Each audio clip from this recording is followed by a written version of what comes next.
மாட்டேன். That is not public at all. முஸ்லீம் இஸ்லாத்தை பேசுறதா? நோ, நான் முஸ்லீம் போய் இஸ்லாத்தை பேச.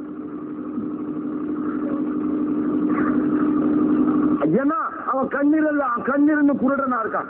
அவன்கிட்ட இஸ்லாத்தை போதிக்காம இருந்தா நம்ம சுயநலவாதி. அல்லாஹ் நமக்கு அருளாக இறுதியாக இறக்கி வைத்த மார்க்கத்தை சுயநலவாதிகளாக வைத்துக் கொண்டிருக்கிறோம். எனக்கு சுயநலம் பிடிக்கவில்லை, பொதுநலம் தான் தேவை.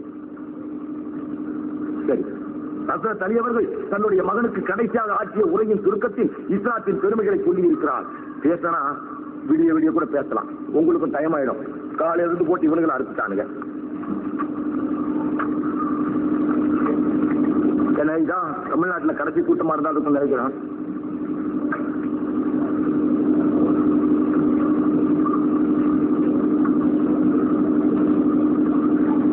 அவங்க மனசுல உள்ள குறைகளை அவங்க மனவாதியை தெரிவித்து, அதனால தப்பு இல்லை. அடிவாத கிடைச்சா வாங்க, அல்லாஹ் என்ன தாடி பண்ண சொல்லிட்டான். உன்னை நான்